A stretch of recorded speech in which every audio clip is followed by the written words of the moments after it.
Welcome to Epic Tales and Critical Fails, a Pathfinder 2nd Edition Remastered podcast.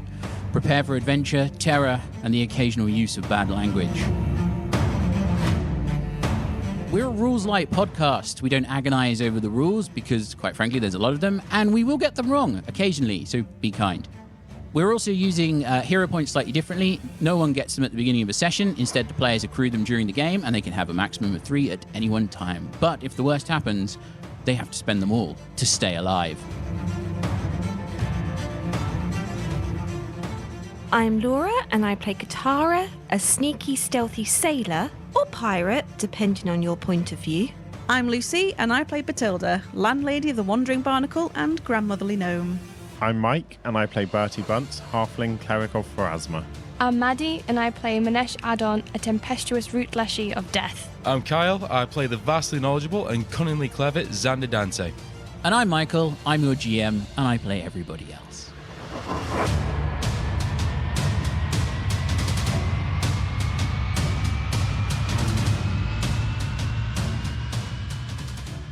We'd left you off in irritating, annoying, frustrating combat. Salty combat. Salty combat. Salty worm. A salty worm. Seething. Can't believe. Jellied heels, we might say. He pronged me with his big spiky thing. Yes. He's pronged people, he's probed people, he's made them laugh, made them giggle. Fucked him up. Made them cry. Yeah. Bethilde wriggled her hands in the middle of the Scorpion Prince. But the Scorpion Prince has been making life difficult for you all. And we left off with Xander's turn. Xander, you have so far managed to rage, which is totally not a feature of your class. This is metagaming again. It's just, it's all coming through. Okay, I'm going to then. Ignition. I've tried so many times. I'm not getting into it. Okay, from where I'm here to move over here, and I not as far away as I wanted to be, so I'm just going to do whilst I can. I'm just going to chuck out ignition. Okay. So that Flat check because of dazzled. Yes, you are dazzled. This is the last round you're dazzled. 10. 10 passes to flat check. Yay! Yay! Come on, crit. And we're back, folks. So with that is a 17. 17 misses. Thought so. So you moved and your ignition. Bethilde, it's your go. Going to move away Into the darkness. towards the darkness, yes. Are you going into the darkness so you can't see anything, or are you just going to stop beside it? Just in front of it, that's fine. So I'm like, I can still see, but I can step back into it Mm-hmm. at some other points if I need to. Guidance tuppence. Mm-hmm. Tuppence, you slippery lizard. Go get that bug guy. Oh, yeah, I will deal with him. Xander, don't lose faith. I know you can do it. And I'll give him guidance. So you're going to guide 2 different people. Cool. Yep. Right. That brings us to Oh, by the way, I think we need to get away from the bugs. Bertie's go. Bertie is going to fire off a Divine Lance. And that's going to likely miss. What happens when you're not here, Mike? It's just, yeah, that's You don't have that 16 divine misses. He's connection. going to then move towards where Bethilde is. And Can he not battle medicine? oh, me? you're right next to him. Yeah. Oh, you're battle medicine Minesh then, yeah. That's going to be a success At the at higher DC. the higher DC, yes. So it's going to be 19 points of healing. Thank you. And that's the end of Bertie's turn. It's now Minesh's go. You've dropped your... Reach for your berries. He can't move. So I'm going to eat my berries. so you're going to eat the berries. It's going to be... you pick them up one action, you chew them with another. And then I'm assuming they're so small you could scoop up both at the same time. that is my understanding as well. You're probably going to want to then- stand up as well. Well, I was going to ask the mole to attack. He is off. The mole is off guard with tuppence. Go for it. That is 23. Hits. Yes, finally. Okay. That is, okay, 10 damage Some of it goes through. with its jaws. Yeah. By It any bites, chance, and you watch the fire mole damage? eat at least a mouthful of worms. Goes num num num. Yep. And it goes... That brings us to Katarra. Okay, 1 action, pick up my rapier. 2nd action, stand up. 3rd action, try to hit him. Good choice. Are you close enough to hit him? I should be. You're down over here and Oh, I thought I was closer to. picked you up We'll and you lose- were like line this way. So, do you want to, instead of standing up, crawl 5 feet towards him? No, I'd really rather not Like, do that. And then hit him round the ankles. No, because it'll be at a -2. All right, so you're going to... Get out of his way then. You could Use stand the up beam. and retreat and give yourself Yeah, a chance. that's what I'll have to do then. Mm-hmm. Okay, so you stand up and retreat. It's now the Scorpion Prince's go. The Scorpion Prince is going to use his first action to laugh at you all. No, he's going to... No, Who's... you said it now. All right, fine. He's going to laugh at you all. I need you all to roll a will save Except for me, because because you've got your ears still plugged. I just rolled a nat 1.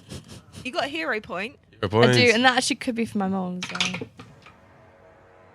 No, the nat, Yeah. the, No, that's the nat fine. one is you, definitely. Yeah, no, it's fine. I'll use the hero point. Natural 20. Natural 20, so you're unaffected. Back, It everybody. was Will, wasn't it? Yep, So that's a 28. 28. So that's Yeah, a rolled success. 19. 23. Success. So neither of you are stupefied. Ulti and Tuppence are. Bertie is. And you're stupefied for 4 rounds. That Bertie, Tuppence, and Ulti. Yes. And Molly as well. And Moley as well. However, if you're purely based on physicality, stupefied isn't that bad. The Scorpion Prince is then going to try and stab Tuppence with his tentacle. No, not his tentacle, his stingers. That's going to be a grand total of 26 to hit, which is going to hit even if Tuppence raises his shield. So that is 2d8, which is going to be 15 points of piercing damage and 1 persistent poison damage. So Tuppence is now taking poison damage. It's then going to spin around and attack the mole because it's right next to it. 16. Sucks. Misses, surely, against your mole.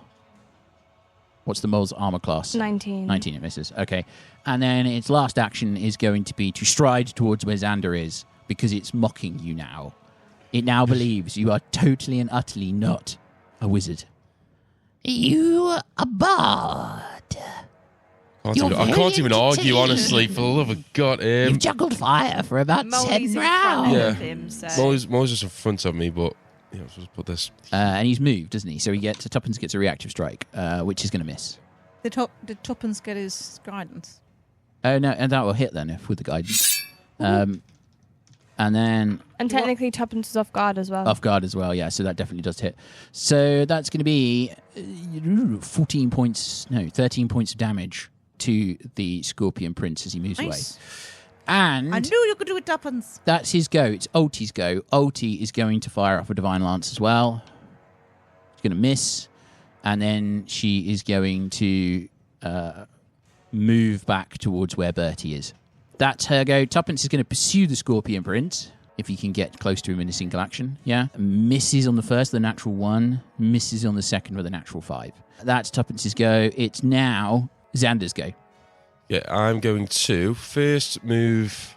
And again, But- you have seen the Scorpion Prince just pulling into him the other bugs. Oh, and he moves his swarm and puts it Where? on whoever's closest. I was right next to him, but he's moved on me. It would have moved it onto you, yeah. Okay, well, then I've lost me Or thing. moles. Or the The Molly. mole was directly right. Yeah. Yeah, And, the- and the mole basically. attacked him as well. Ah, good point. The mole attacked him. So he moves onto the mole, and it's going to be number 3. So what does this random swarm of insects do when I roll a 3? It's a proboscis. Yeah, so it tries to stab the mole and drink its blood. So I need you to roll a basic reflex save. That is a 18. 18, which is a success. So Molly's going to take 8 points of piercing damage, and... No, he's going to take 4 points of piercing damage, rather, and is not exposed to blight. Okay. So, and that's now Xander's go. Okay, so I'm not involved by the swarm, so I'm free to move and everything. Going to move 4 You spaces the back. issue with the swarm is only if he moves onto you as a reaction. It's not during its Oh, turn. right, okay. Well, either way, so I've moved 4 spaces back. I'm going to use my second action to goad the prince. I'm going to Okay. shout over. He's just said that he doesn't think I'm a wizard. I'm going to shout over. If you don't believe I'm a wizard, come and find out my mystic ways, you bug-eyed prick. Are you trying to intimidate him? Trying to seduce him. goad. Trying to trying go to- and- I would so say you you're trying- follow me. yeah. I was going to say, are you trying to live up to this claim of being a bard? It's going to be Too soon? it's going to be a demoralized check. Demoralise. There you Yeah. are. No Okay. intimidation, but you've got guidance. I have guidance. Okay. You do have guidance. It is 18 plus 1 is 19 plus 2. That is 21. 21 for his. It's a fail, unfortunately. Damn it. However, you have one action left. Shield. Shield. Cool. Bethilde, it's your go. I'll say to him, you know, I've felt you and you're just a big pile of horrible bugs and nobody's ever going to love you. Okay. That was a nat 20. Incredible. For, Amazing. for 27. The GM does not look happy. No, the GM is chuckling because the demoralized trait has the mental trait. So demoralized has the mental trait, and swarm mind is immune to mental. Amazing. But it was cool. It was, yep. He looks at you, he's like,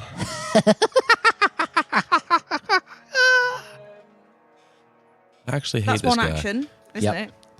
yep, one action to demoralize him. Minesh down. No, No, you're just I'm lying on okay. the floor. Yeah, I'm okay. fine. I'll shout, Minesh should stand up, and I'll give you guidance. Okay. Thanks. And Ulti, whatever you did, do it again. And I'll give her guidance. Okay. Then it is Bertie's go. Bertie's going to fire off a Divine Lance and miss. And then he's going, what's he going to do? He's going to... Probably move. He'll cast Guidance onto Katarra. That's Bertie's go. Minesh. Okay, Minesh will stand, pick up the staff, and run to the darkness.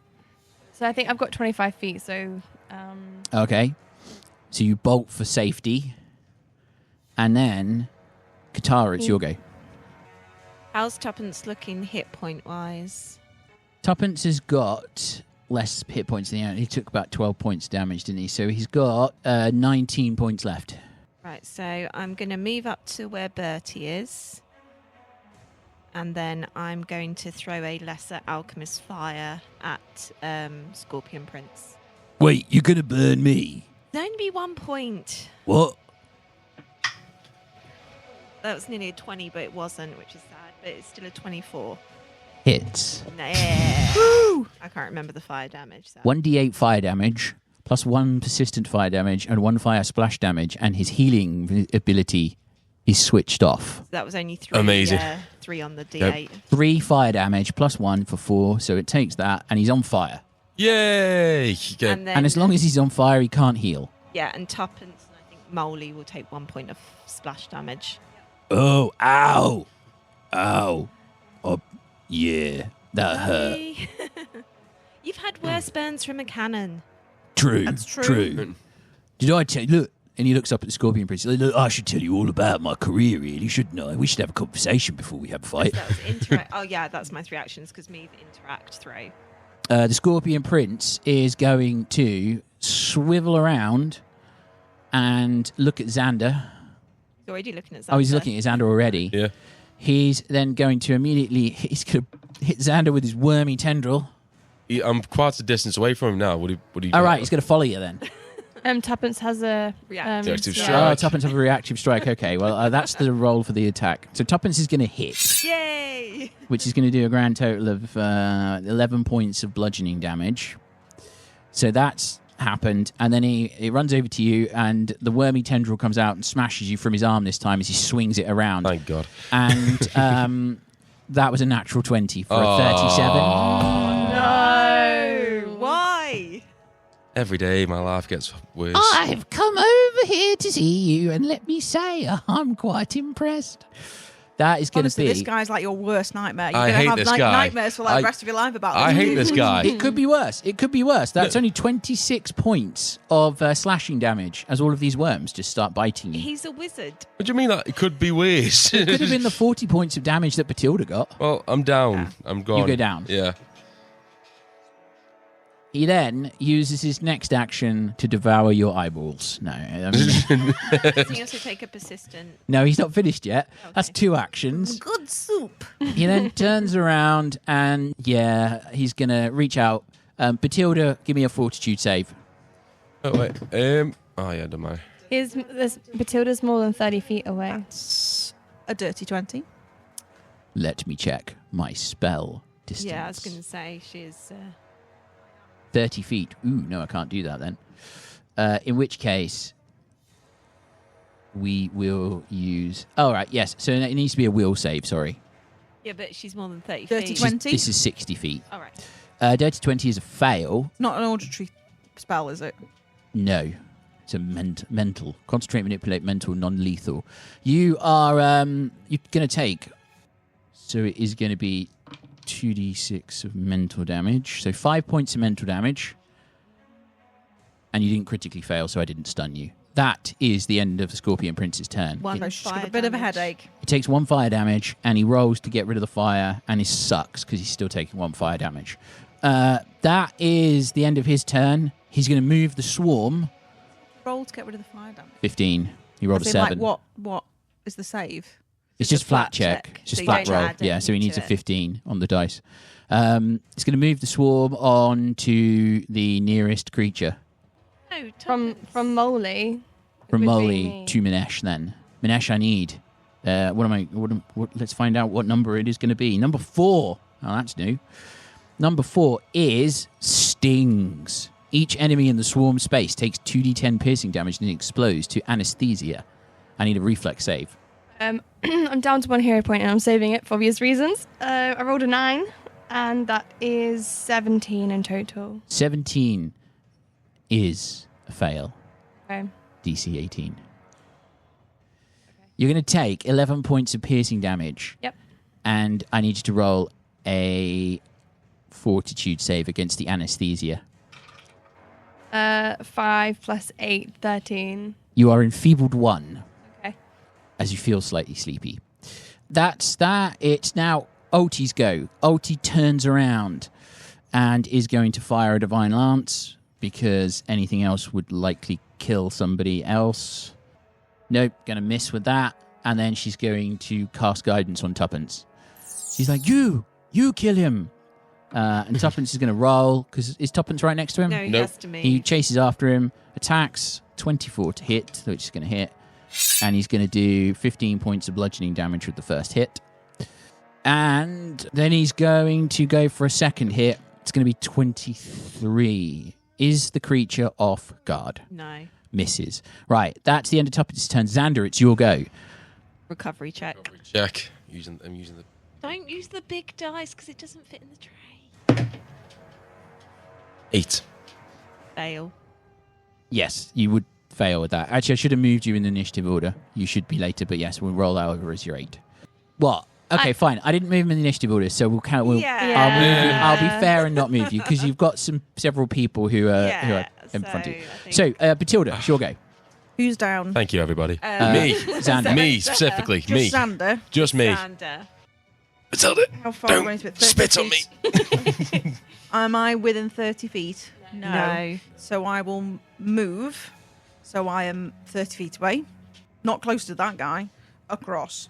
the this side. tree. It's like around the tree. That's so gonna use a Minesh bottom does line. have a minor healing potion in her I don't pocket. think you'd make it around the on tree. her I think belt that she's wearing on her front. I can go through the swarm though. A bandolier, and then perhaps. they'll be basically where the swarm roughly is.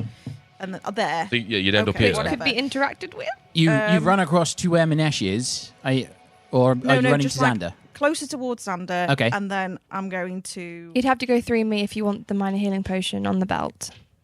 You can see it. You could kill Minesh. You could take it. What, I could take the healing potion and feed it to him. Apparently Yeah, Bethilde I- is I I good don't with think I havoc. could do You that. have got enough. I'm You'd not have to move. actions. Move, Okay. interact, move. So I instead I have moved, Mhm. and then I'll sort of just gesture in a slightly seductive manner to Xander, and Can't it's see you. stabilised. Yeah, Yeah. and you can't see it, but somehow I can you feel know, it. Suddenly and, there's that. and you stabilise. There's that slightly stale smell of beer in that dark place you found yourself in, and the biting You and think about the tearing of slug the room. wormy tendril now feels slightly less, slightly less painful. It's the emotional damage I'm afraid of. Yeah. It's now Bertie's go. Bertie is going to grab hold of his wand of heal. And is he within 30 feet of Minesh? No, he doesn't. Is he within 30 feet of Xander? No. He moves to within 30 feet of either of those two targets. Wait a minute, he's in 30 feet of Xander or Minesh. Okay, so he casts a 2-action heal on Xander, and you gain, because it's through the wand, it only does the basic 12 points of healing. Brings you back around, and that's Bertie's go. Minesh, it's your go. Okay, so Xander's okay. You know, I'm going to battle medicine myself. Good shout. That's fine. And then I'm going to command... What did you roll? A 12, so 12. I'll get 2d8. I always You do. rolled a 12 plus your medicine, so yeah, 2d8, yeah. And then I'm going to ask Molly to attack the Scorpion Prince. Go for it. Be off guard with tuppence. 19? Miss. Okay. That is everything. Okay, that brings to Katarra's go. So a 2-action move so that I can get up to Scorpion Prince into a flanking or an off-guard position. Okay. And then going to try and hit him with my fiery sword. Right. Which is a no, because that was a 3 on the dice. Right. So you missed. Yeah. Amazing. Xander, it's your go. Okay. Xander wakes up. He wakes up angry. He wakes up frustrated. He's going to... Oh, why have you moved there? You know what? It's too bad. He's going to... Yeah, it's worth it. He's like writhing on the floor, like seething with anger. He's going to crawl back a little bit, and then I'm going to cast Breathe Fire. Okay. He reaches that through to his orb, pulls out a spark, and just... like a fire blower. That is a basic reflex. And who's involved in that one? In this one, it would be Molly, now Katarra. Yeah, just Molly and Katarra. Okay.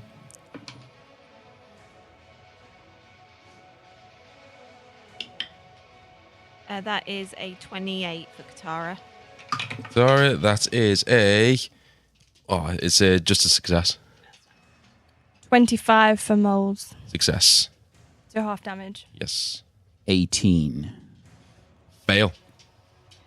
We're so back, everybody. Okay. 2d6.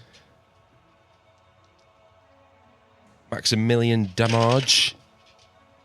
No. That is 5 points of damage. 5 points of damage. That's 2 points of damage to you. Are you still alive? Yeah, I had 4 hit points. So on the one hand, I was like, do max damage. But then on the other hand, I was like, please don't do max damage. Molly's still alive. Yep. The Scorpion Prince turns to Xander. I've got something I'd like you to see, bud. And then he shatters. And suddenly this swirling mass of insects begins burrowing and burrowing and burrowing. And a sinkhole that is about 10 feet wide opens in the ground where he was standing. And the insects just burrow straight down. Anybody within 10 feet has to make a reflex save to avoid falling down the hole. I'm not in it. Is that me? 10 feet. Yeah. Yeah. Yeah. What am I making? Reflex. Reflex. Yep. Yeah. I can't figure this out. Who's in it? Moles. Tuppence. Is it everyone here? Katarra. Pretty much. Yeah, okay. Oh, I'm in it as well. You're in it as well. Okay, well, I am in it then. Really? So roll your reflex save to That's avoid it. being in it. Oh, yeah, okay. 23 for Katarra. You avoid it. 21. Avoid For it. 25 for moles. You avoid it, yeah. Reflex, yeah. Tuppence leaps out the way and does a backflip. Oh, Does that? yeah, look at that. 22. You avoid it as well. Yes! And the Scorpion Prince vanishes into the ground, discorporated into a pack of insects or a swarm of insects. What about his swarm friend? His swarm friend dissipates into the wider swarm. Thank goodness for that. Well, I don't think it's quite over. No, he's definitely went down the hole. I think we've killed him. Yay! He definitely is not dead! I was going to say, I just saw him dissipate down a hole. Whoever made that big hole, well done. It was him. Was it Tuppence? Was it you? No, it was the Scorpion Prince. Can I roll Oh. for... No, knowledge. Yeah, I don't know. Yeah, occultism. I'm going to go for occultism. Yeah, go for it. Yep. Bearing in mind, I can't hear any of you saying anything. So I'm like, Natural 20. Natural 20 for a what grand a good show, everyone. for a grand well done. score of 29. 29. You think he dug a hole in the ground? Oh, for the love of God. No, you think that when you reduce this creature to its to a threshold, it breaks down into its constituent swarm. That it's no longer able to sustain a humanoid form. At which point, if you destroy the swarm, you would destroy the creature. However, it knew and had already planned how to get away. Is there any way? Is that you? Is there any way for us to relatively safely bring him back and kill him as a swarm, or is he kind of gone at this point? At this point, you look down the hole and you can see that he's dug down into the ground he's opened a chamber, and you could, in theory, climb down into it. If he breaks down into a swarm, yeah. If he breaks down into a swarm, into a normal type swarm, It's not a normal type swarm. it doesn't. So he's not an animal No. swarm. He's still. I was He's going still to say, because him. then at that point, if he breaks down into a swarm, he would be picked No, up by if the you do venomous enough law, damage and he'd to just be him- like, I'm going to eat this This bug. is basically No, his escape. He's no longer thing. able to sustain his humanoid shape, so the swarm loses its cohesiveness. Is there any way for But me to that's kill him mainly- today? Well, you think Well- that most of him's gone. Well, There's like one bug you can see crawling at the end. You squash it, and it doesn't really make I any mean, we difference. could pursue, but I don't think we're in a. I feel- This is a victory. I feel rather fresh. This is not a victory. He's Yes, still it alive. is. Xander's like kicking stuff on the ground. He is seething We with are rage. alive, Xander. Xander, live today, fight tomorrow. Bard. I did not call you that. No, that thing, a creature, that bastard did. Bertie My- immediately starts binding Minesh's wounds, and Ulti Thank helps you, with Bertie. Katarra's. Katarra, you don't feel any better, and she gives up after about 10 minutes. At which point she tries to help Xander, and actually before she even touches Xander, gives up. And it's like, do you know what? Your entire contribution in that fight was one breathe fire spell. But it did the job. he can't even speak. He's just looking out like, She looks down into this sinkhole that's opened up. And she's like, "Are you going first, or shall I?" I don't think we're in any state to go down there. Speak for Xander walks yourself, I off. feel rather healthy. I bet you do. Xander walks off to the pavilion to see if he can find anything in Roll a that which would perception give check. any information as to So- where this thing is gone. Bethilde can see everything, but can't hear anything. So Tuppence assumes that you are pulls- like celebrating. So goes to like high five Xander. I think at that point, Xander's already Tuppence turned reaches his out a back. hand to try and unblock her ears, and then she's already gone. And he's like, "Oh no!" Well done. Yes, give me a high five there, Xander. What a great hole. You can just in complete silence, all you can see is Xander clearly just having a go and starts yelling out profanities, but you don't know what's going on. Yeah, I think you're just celebrating. I think you're like, yeah, that is a great hole. Like you imagine in Bethilde's head, it's like Xander's voice being like, I made such a great hole. I can't believe I managed to kill that guy. What an amazing battle. I Halfway- was so successful. Halfway through, you see him stop, and he seems stopping like, "What's up with your eyes?" At which point they do retract slightly into the head. They're still kind Are of you cold? googly. What was that, Xander? Against Pavilion, I You want rolled to push me in a the hole? I rolled a 17 on perception. 17. With your 17 perception, you notice there are two bodies tangled in the briars at the back of the clearing that the Scorpion Prince gesticulated to earlier. Do you go over and search them? No, Of course he does. Yes, Of I course do. he does. I first before I do anything, I'm very cautious to make sure to kind of give him a poke and a prod, make sure they aren't going to Yeah, Do do we see anything. that he's doing this? Yes, you see him poking and prodding Katarra a will pair of go bodies. over Can I- and, Yeah, Can Minesh I- will go over as well. Can I, from a slight distance, roll for? Again, I want to say Arcana, but I don't think it's. You know what? Yeah, I'll go for What are you trying to Arcana do? to see if I can figure out what has happened to these two people. Yes, they seem to be dead. Like, You could roll a medicine check if you want to determine a cause of death. I'm going to Okay. go over to. Bethilde's going to go to Ulti and say, I know you're quite good at healing things. Could you maybe give me a hand? I'm not feeling so sprightly. She leans down and unplugs your ears to start with, and then rolls a medicine check. Oh, that's better. What And can you get 5 points of healing. Thank you very much. 16 on medicine. 16. One of them is covered in small wounds that seem to be radiating a web of black. Looks like black veins along the arm, the upper torso, the face, almost as if it was stung over and over again repeatedly by a scorpion or something, and the poison entered the veins. However, it is already missing its eyes, and the coagulation suggests it was alive when that happened. The other one seems very, very pale, and almost as if he died of fright. Okay. Can I try to figure out why these two in particular have been kind of propped up and shown as like a trophy? Nothing particularly stands out. One of them is in a cleric robes. That's notable. The other one's a more knightly attire. It doesn't look like they've been displayed in any particular way. More like they've been killed and tossed aside.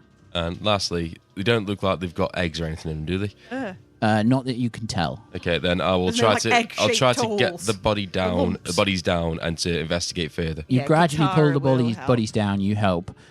You manage to. One of them is definitely an elven appearing gentleman in a cleric robe, and he is holding on to a scroll of heal. That would have been helpful. Yep, and a book. Ooh, what's the book? The book is Pharasman Beliefs, Psychopomps, the Boneyard, and the Dead Roads by J. Gethin Rodriguez. So is he one of the clerics? Yeah. It seems that he is a cleric of Pharasma. Is he Talandos? Tilandris. Yes. His tags aren't sewn into his robes, unfortunately. However, considering you're only looking for one Pharasman cleric, and he is the only one that you've come across, and he's wearing a holy symbol, you reckon it's probably him. Yeah. He also has a second book on him, which appears to be a journal. Ooh, can we read And the then journal? the other body has got a crying angel pendant, another scroll of heal, and a satchel containing 2 lesser antidotes. And you wish to read the journal. Yes, please. Roll some. You can either roll a religion, or occultism, or arcana. Sorry, what was in the thingy? Crying angel pendant, 2 lesser antidotes. And a scroll of heal, a second one. I'll Both go- of which are second rank scrolls. I will go for Arcana. Go for it. Natural 20 Natural 20. for a 33. You begin. Where were those in the combat? I Kyle? know. Clearly, Xander's turned out to be just a pure roleplay character, not combat whatsoever. So flipping through the journal, the journal seems to belong to a Telandris Verium, and appears to recount his time as a cleric of Pharasma over the last couple of years. It's a fairly chunky volume, and it seems like he's added pages to it rather than buy a new book, almost as if it's a treasured keepsake or has become important in some way. There are a number of more recent entries that lend themselves to giving a little bit more insight into his dreams that he's been having. On the 7th of Erastus 4725, shadows in the choir loft. The dream returns, a fevered echo of screams layered upon the whispers of children. I stood in what seemed to be a cathedral, the ceiling choked with blackened clouds. The pews below were empty, but the choir loft thrummed with life, or something close to it. Shadows flickered there, grotesque silhouettes of small forms, their mouths opening in unison to wail a sound that pierced bone and soul alike. Beneath the loft, a dark figure worked feverishly. In his hands was a shard of glass, but blacker than night. He raised it high, and the cries of the children surged into a deafening crescendo, warping into a single discordant note. I awoke screaming, the sound ringing in my ears. Pharasma, what horror lies in store? Are you continuing to read, or do you think you might take it elsewhere? I'll leave it there for the time being. I'll take the book and read it when we're in safer pastures. Can I reflect on that to see if I could recognise it as a ritual of some kind, or Certainly sounds ritualistic, Yeah. but it doesn't. But there's a lot of imagery to it, and dreams. You know, perhaps in the subsequent pages, there's more that fills in some details. Yep. The other book, with your natural 20, you'd also have skim read the front cover of the book, the front insert of the book. Phrasma Belief, Psychopomps in the Boneyard and the Dead Roads by theologian J. Gethin Rodriguez offers a profound exploration of the intricacies of Phrasman doctrine, delving into the divine order of the afterlife and the enigmatic psychopomps who ensure its sanctity. The book examines the Boneyard, where souls are judged, and the Dead Roads, the shadowy paths connecting life and death, with vivid accounts of its guardians. Okay, I will take both of these books. Mm-hmm. Make sure to read them later. Yeah, is there any way out of here which is quite obvious, or we're just going to have to turn back on ourselves? You would have to turn back on yourselves, unless you want to go down into We'd the also sinkhole. have to take the bodies with us. Yeah. And then collect the other bodies that Tuppence piled. Can't we just leave them there and get a cart from the Phrasmans to come and pick them up? Well, I suppose we could. Well, I'll take one body. He lifts the elf, starts walking back. Well, we'll have to take both those bodies to where the others are anyway, so... Can I do a perception check on the hole? Go for it. That'll be a 19. 19. Looks like it leads into a cave system. But it doesn't look like something that's been just recently bored out by a swarm of insects. It's like it's bored down into an already existing opening in the ground, or a cavern in the ground. So you think it leads down into a subterranean cave.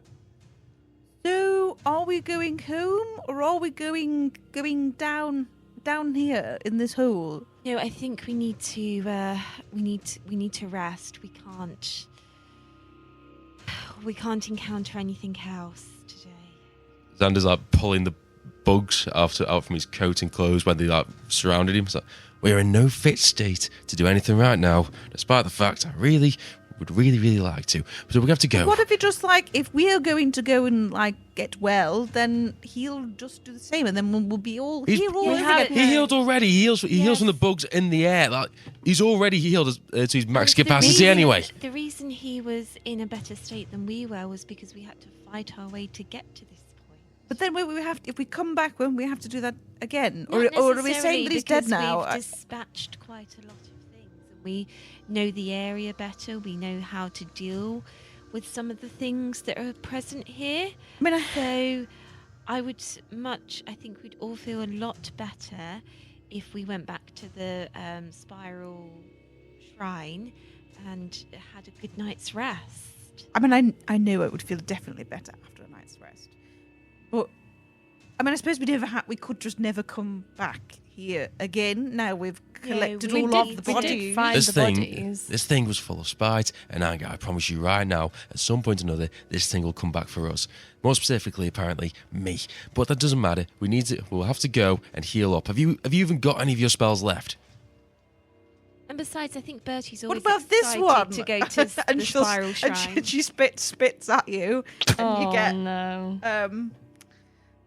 some temporary hit points. Which last a minute. So you feel 8 temporary hit points worth of better for a minute. Wow.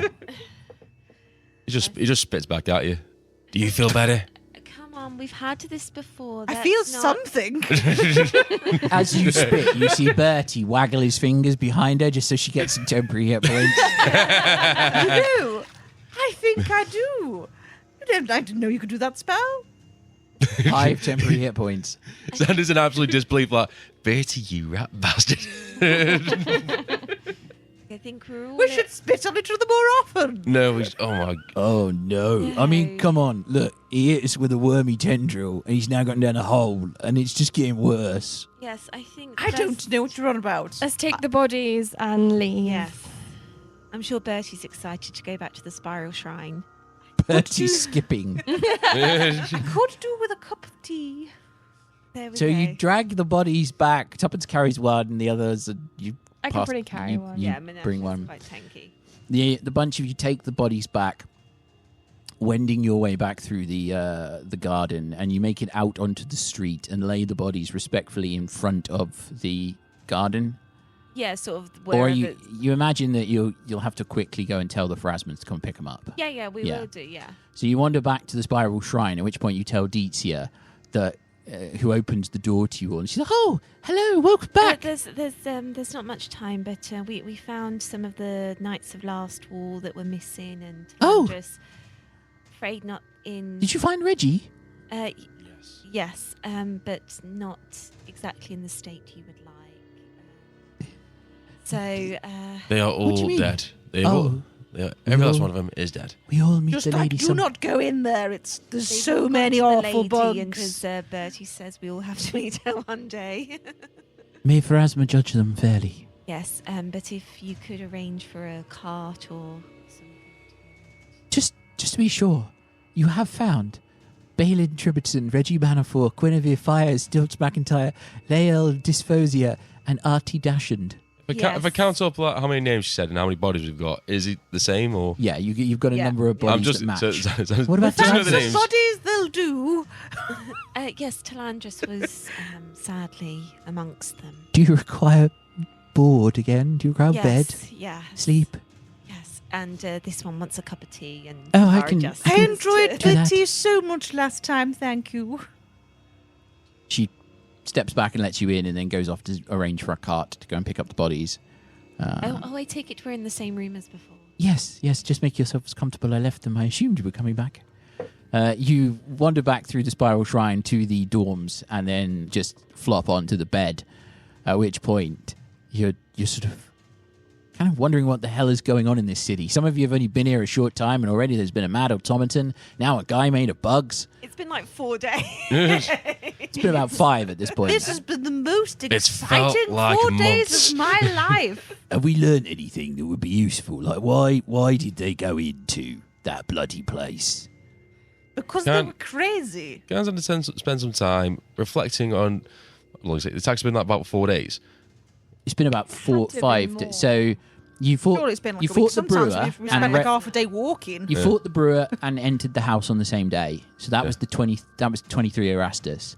Then you rested, and then 24 Erastus. You go to the fairground. You then retreat, go back on the 25th of Erastus. You then go and find Barnaby after that, which is 26. 27th is the day that you then Oh, I do all feel your like we've business. had So you're at about least 28th of 3 Erastus. nights. So you're about 7 days. That's been a week. Okay, well, Yeah. Xander's going to spend some time alone, and he's going to reflect on the past week. Is there any connections whilst doing this which he could make, which would explain better what's going on? The thing that strikes you most immediately is the jars of bugs the jars of bugs and pieces of bugs that were in the crypt behind Gale's basement. And he'd also Yeah. got a book there where he'd been making notes on them. Yeah, we took all the Yeah. books. Okay, I'll sprawl them all out. I will look through the 2 that we found today, the ones for Gale, any other You pieces of look at information. the ones that you took from Gale doesn't really reveal anything other than he was looking. It seemed to be suggesting almost hurriedly and slightly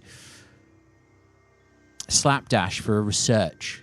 It seemed that there was a method and a methodology and a deliberateness to everything he did. Everything was measured to have a reaction. But this book almost seems like it was hastily written. And you notice that with the beginning of it is much clearer and has much clearer articulation of ideas about using the venom or the bugs themselves, whether there was a possibility of controlling them, whether they needed to be exterminated. And gradually it just gets into the idea of, I can control them. And it almost seems to be leaps of logic that don't necessarily connect together.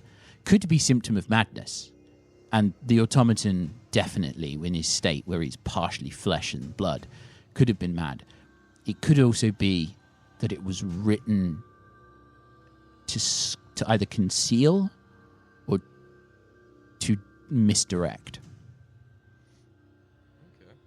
But it's just the nature of the thing. It just doesn't seem to fit with what was a very clinical individual Yeah. who didn't have emotional baggage. He was determined to do what he wanted to do. Out of character, wasn't in like Gale's basement cave thing like the psycho pump mural, or we found a crypt, didn't Yes, we? you found the doors that you couldn't open. And Xander's now found this book that's I was going to ask, can I search through the book to see if I can Yep. find the You search through the information book. from the tomb? the Roll, specific name Yeah. we're looking for of the psycho pump.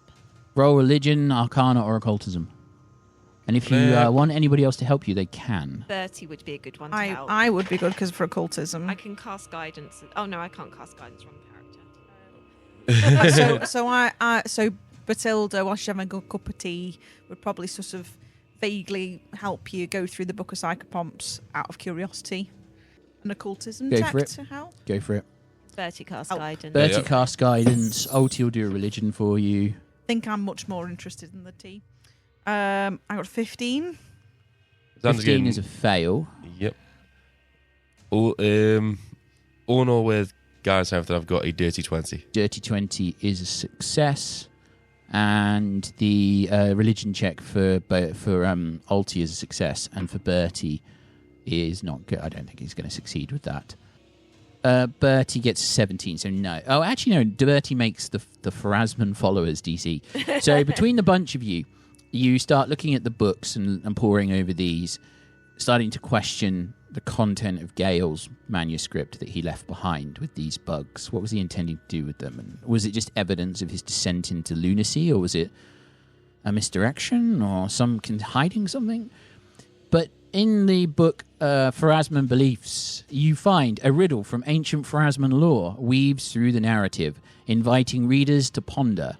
By blade or breath, their silent strife. One brings to end one of day, one the end of life. One waits by the gate, the other shadows the land. Name these two who bear death's hand. That's what it. Isn't that what it? That was what was on the door. The Rodriguez unveils the answer with reverence, introducing Arithiel, a Marigna who shadows the land to shepherd restless souls and ensure the proper course of fate, and Samariel, a Vanth stationed by the gates of the boneyard to ward against intruders and guide the departed.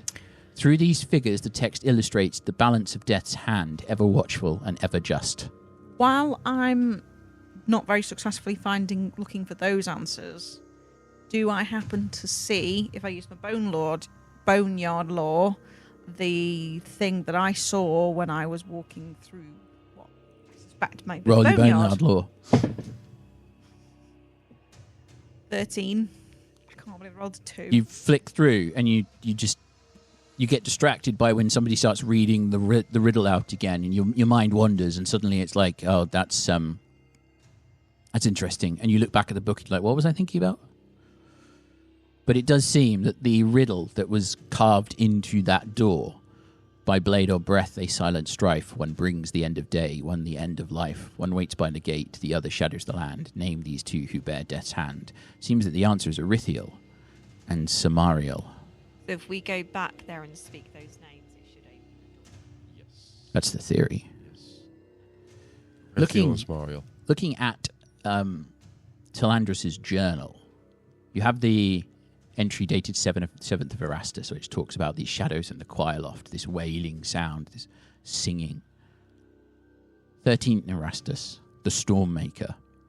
A tempest howled in the last night's vision, born not of wind or water, but of void and despair. The sky above Absalom churned as though pierced by a festering wound, threads of darkness unravelling from its edges.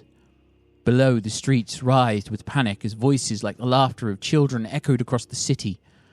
The laughter grew shrill, fracturing into screams, and I saw the source, a storm of souls, a vortex of anguished spirits pouring from a building half drowned in decay. As I watched helplessly, unable to move, a tall figure emerged from the chaos. It carried something, a device or talisman. Its surface is jagged yet unnaturally smooth. A piece of the puzzle, I feel, though I cannot see the whole. Could this be the storm maker? Is this what the lady shows me? This is another one of his dreams, is this? Yep, Yes. and this was recorded on the 13th of Erastus, so 10 days before you guys met. Okay, so The deity that goes by Storm Maker, or is this just a name that he's attributed to just seems to be like a name he's attributing to what he's seen. Nothing. There's gods that engage with storms in some contexts, but nothing known as the Stormmaker. With what I know about our dreams, does this fit into what we? No, this is entirely on land. This is talking about buildings. Okay. It's entirely land. You know, we're talking about a choir loft in a church, in a cathedral or a church, and then we're dealing with a building that's draped in decay, a storm of souls, a wound in the sky, leaking dark energy. It doesn't. The imagery doesn't match. Doesn't align. 17 Erastus. The silent conductor. The dreams grow more vivid, more cruel. Tonight I saw myself walking through a garden twisted by time and decay, swarming with life that did not belong. Chittering masses of insects, their wings sharp as razors, their bodies crawling with malevolence. At the garden's heart stood a stage, its boards cracked and warped, and upon it a tall figure, a mechanical humanoid pulsing with wet, organic life. The figure raised a conductor's baton, yet there was no orchestra, no music, only silence. Slowly, children emerged from the shadows, their faces blank, their mouths wide yet voiceless. When the baton fell, their screams erupted. Not their own, but stolen screams that merged into a haunting melody. It was then that I saw the object resting at his feet, a black shard glowing faintly as though feeding on their cries, a choir of the dead, an audience of none, and the silent conductor who plays them like an instrument. What role am I meant to play in this? I fear my waking hours may hold no solace. Yeah. That description, that sounds like Gale being the tall figure. Was Gale? Doesn't seem like anything Gale would do though. So was Gale? Scorpion Prince? Was Gale particularly tall? Gale was tall, yeah. Okay. So tall figure, and it talked about A mechanical humanoid pulsating with wet, organic life. so that's So it's- so that suggests this is Laura talking, by the Yeah, way. yeah. But yeah, it suggests that it's Gale, but Gale's in this guy's dreams. Mhm. yeah. Hmm. But then Gale talked about a sort of force that was driving him. Remember, there was like when we talked to Gale, he was like referred to some, because we were like, "Why are you doing this?" Do you think the possible that the whatever's controlling these insects could have been corrupting Gale further than he'd already been? Maybe the connection is whatever it is that's behind all of it. Is this same like entity? Gale spoke of a wanderer. Yeah. And I remember, and Bethilde, again, this is Lucy talking, not Bethilde, obviously. You can tell by my voice. That when Bethilde, like, sort of did psychometric Resonance. Yes. with Gale, she sort of saw that, the kind of, like, multitude of sort of voices and Yeah. it's like a swarm, basically. But it makes sense that whatever it is that drove Gale to do what Gale did could be driving the Scorpion Prince to do the same. Whatever it is, that's what's Yeah. going on with like. See, I got the sense that the whispers were the Scorpion King because Gale, in his hastily written diaries, he's talking about wanting to. There was something else. There was something else that's bigger than the Scorpion King. I think. Sorry, Prince. Prince, yeah. I think so. I remember somewhere we read about, like, somewhere we saw something about another world, and I don't know. Maybe We were all looking at Lucy very confused. this is why I don't make the notes, because Fair. I mean my notes generally are things like snail and Barnaby. Just little love hearts of Barnaby. Give the listeners an idea of the level of my note taking. Whilst Lucy's doing that, is there any chance I could recognise what the black shard is that he keeps referring Roll to? an occultism check. So for the time when when Bethilde died, my notes were 2 elves, bitey, 2 goblins on fire. Bethilde is on fire. 2 guys over tank of bugs. bro is missing person. That was my notes Yeah, bro. for that. Wow. Bro. Yeah. One of them literally just says Barnaby shop. To be fair, I need to actually go through my notes and actually write them coherently. But for my cultism, I got 22. 22. The object doesn't... You don't recognize it. It looks like a shard of black crystal or glass. A part of something larger. But it doesn't look like something that was shattered. More like something that was chiseled out of another object. One of the facets of it, one of the edges is curved, almost as if it was part of a sphere or an ovoid or something that it's been chiseled out of. And now it's just this black, jagged shard that catches the light. You know, it seems to sort of very much make you think it's part of something. But what does catch your attention with the 22 is the idea of a dark wound in the sky. And if you think about a dark wound, you start sort of thinking, okay, well, what a planar, maybe it's a portal, maybe it's something else. There's a bridge or something. There's only one place in the multiverse that if you tore open a rift to it, would release dark energies that seem to be how is he describing it, turning into a storm of souls and anguished spirits. That very much describes what was going on with Gale. You think it was an opening. You would guess and you would think that it was representing the void. The place where all life comes to an end and where undeath is born.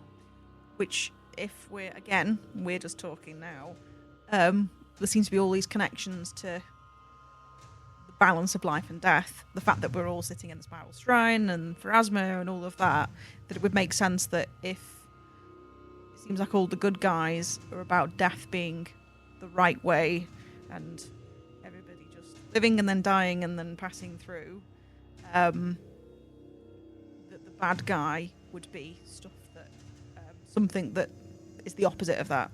So it would make sense. Basically, someone who promotes undeath or Yeah. feels Yeah. that undeath. Because is... that's definitely the vibe that we're getting out of the Grizzly Fair and all of it is this is the coming back. It's kind of like avoiding death.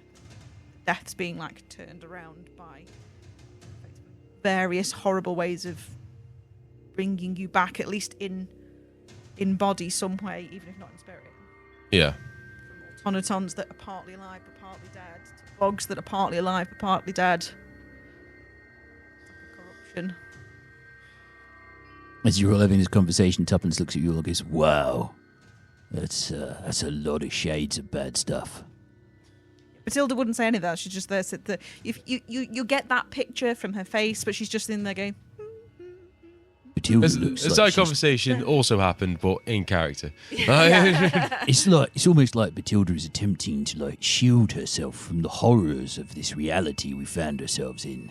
No, she normally looks like she normally kind of has a 1,000-yard stare for no reason. You would notice though, despite all of the battles and all of the hard times, that there's kind of a bit more colour in her cheeks.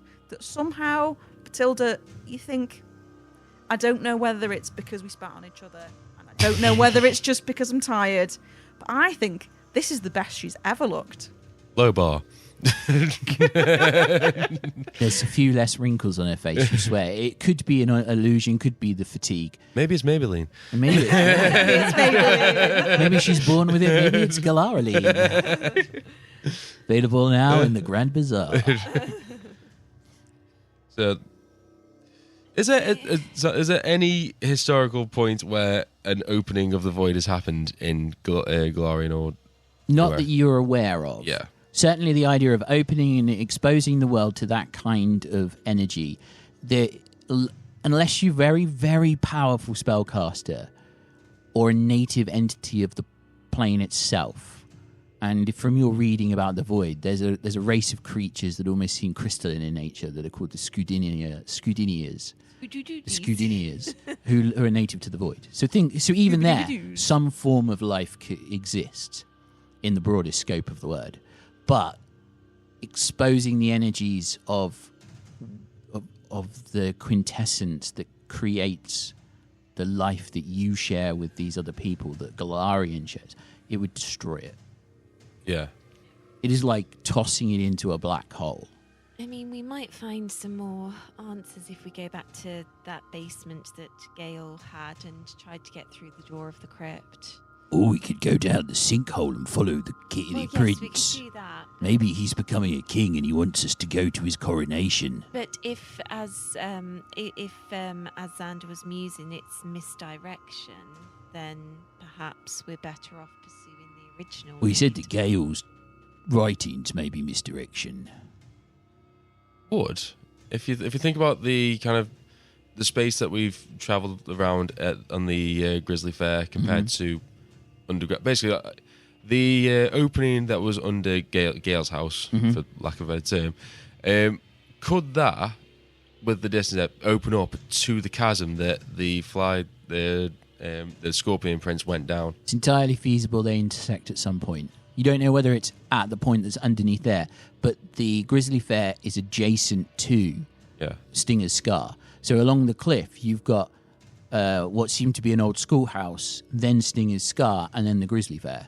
And so it's entirely possible that whatever was in that basement, that some kind of tectonic movement obviously created that gap that you could get into the crypt.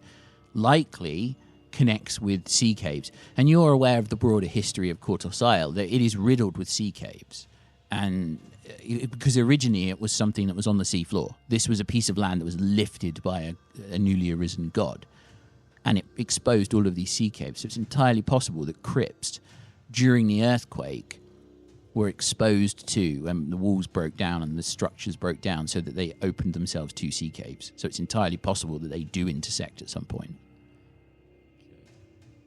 And lastly, is there any ritual that Xander could know of which involves sacrificing children the way that has been described? No, and it No. didn't seem from the writings that it was sacrificing children. It said seemed that seemed more like it was describing spirits. It also said that the object was feeding on like the screams of the children. Right, okay.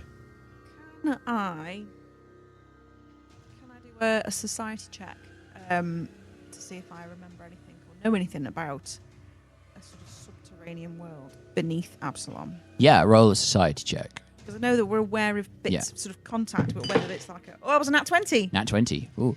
So Because- you are, there's As I'm As- listening to this conversation, I'm kind of like, is there this whole world and the whole of Absalom that we don't know there's a about? broad history of Absalom that you kind of, most people who do some kind of reading either about religion or the city itself will come across the ancient point in its history where about 5,000 years ago, the god God Adon lifted the island from the base of the inner sea and created the Isle of Kortos, on which Absalom is then built.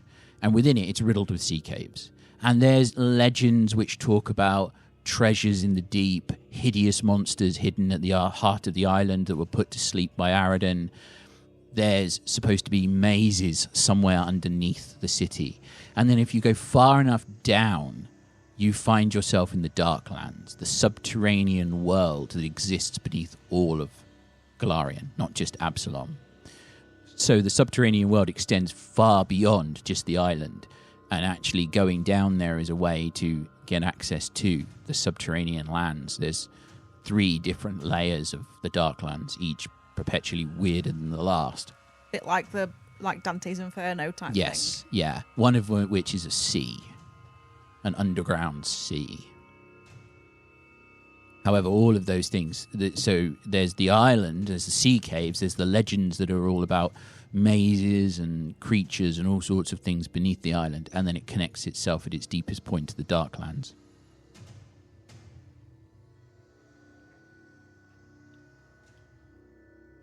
I feel like all the pieces there we just haven't put them together yet. No, probably- I think there is some Also- time to so sort of I- actually. I find like the biggest question still is not just what is happening here, it's kind of how do we connect to it? Because there's a reason why we are all having the same dream and we are all now being drawn into this. That's the thing, is I feel like we were given the key at the very, very beginning here the key to working it out. That the information that pulls us together is the bit that will eventually, when we put it all together, will make sense.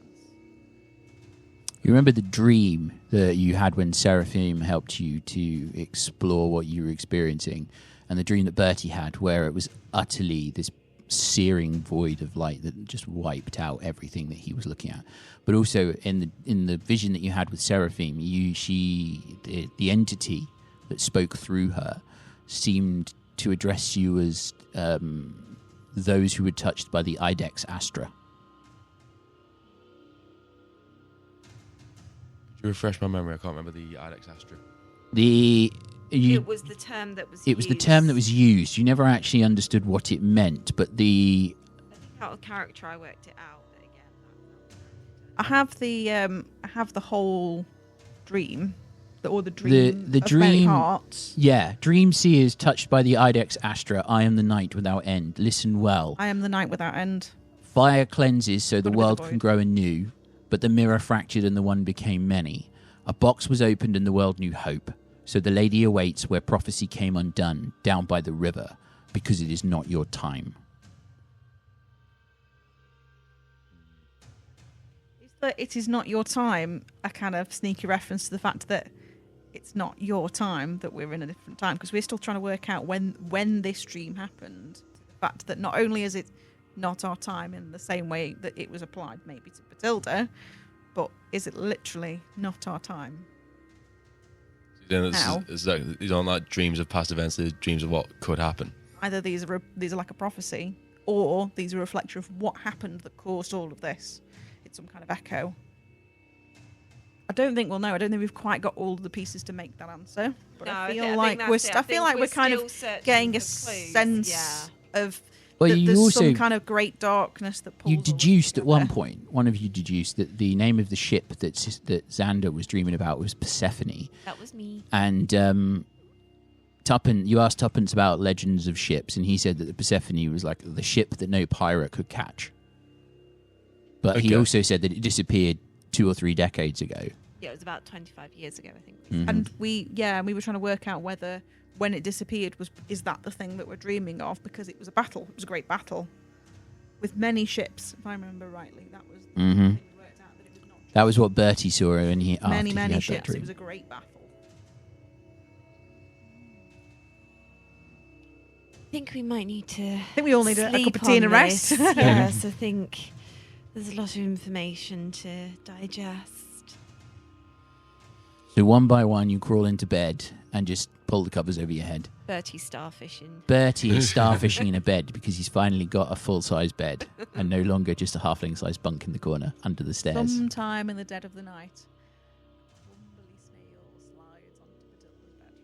Yep, this crumbling, dry, flaking snail leaving behind skin fragments just crawls Miles onto in the her bed sleep.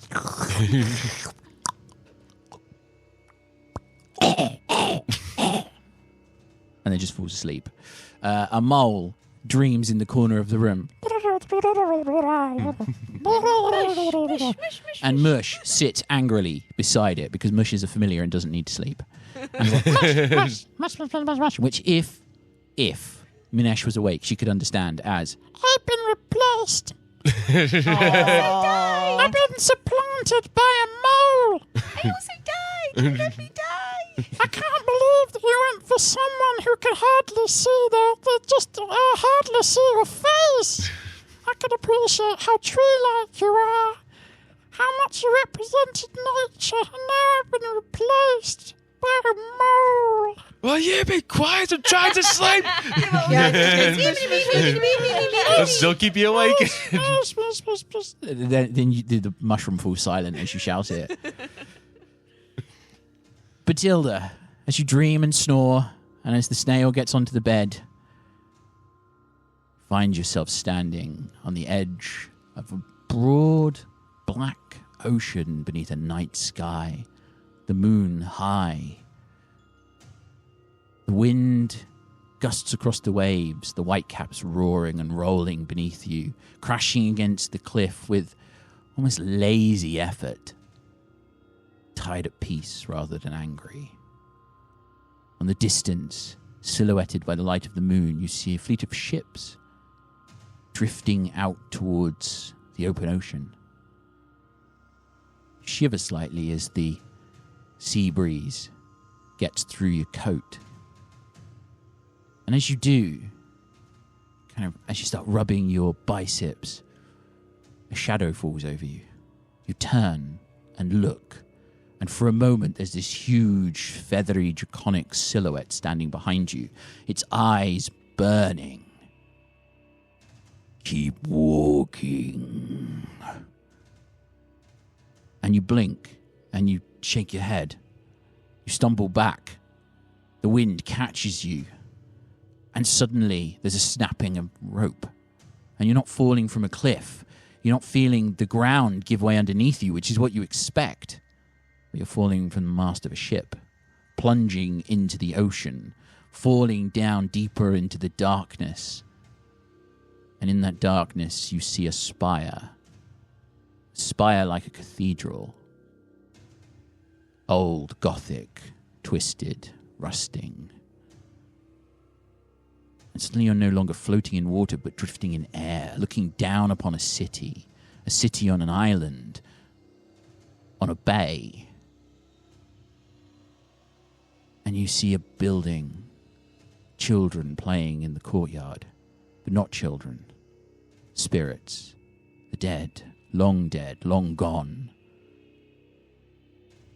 And you drift closer and closer. And suddenly you feel yourself landing as if you'd just been gently placed, a figurine being returned to its place on the shelf. And suddenly there's a loud step behind you, metal crashing against the stonework. You turn, and there are the burning eyes again, but the figure this time isn't draconic. The shape isn't draconic. There's no wings. There's no long neck. No narrow muzzle or feathers. There is just height and width. Vaguely humanoid, but angular, like something in armor. Something with burning eyes that stares down at you. I'll be seeing you soon, Bethilde. And the figure leans down and the moonlight catches its face. Different, repaired, shifted, changed, rebuilt, bigger, more powerful. A hulking automaton of flesh and steel and brass. I'll be waiting for you. And as it finishes, and its features almost seem to stretch into the automaton equivalent of a smile, bugs begin to crawl from the crevices of its armor and fly towards you in a hideous swarm of buzzing and biting. And then you scream and you fall out of the bed with a thump. Beauregard's eyes are lighting up suddenly as he looks around. Mush goes, Mush! The mole goes, and gets up ready to fight. And you're just left with a lingering cold feeling of steel and brass closing around you in a swarm of insects. And somewhere in that swarm, the laughter, cackling laughter of a creature that is more insect than man, and perhaps knows slightly more than it let on when you found it. And that is where we will end this episode. Level 4, level 4. You are now level 4. Hey! Bertie's still level 3.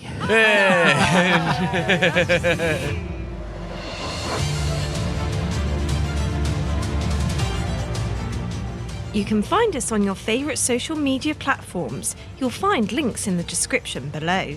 Thanks as always to Syrinscape for the amazing atmosphere and music. Make sure you check them out at syrinscape.com. You've just got to be using them at your gaming table because epic tales need epic music. Thanks for listening. We've been Epic Tales and Critical Fails.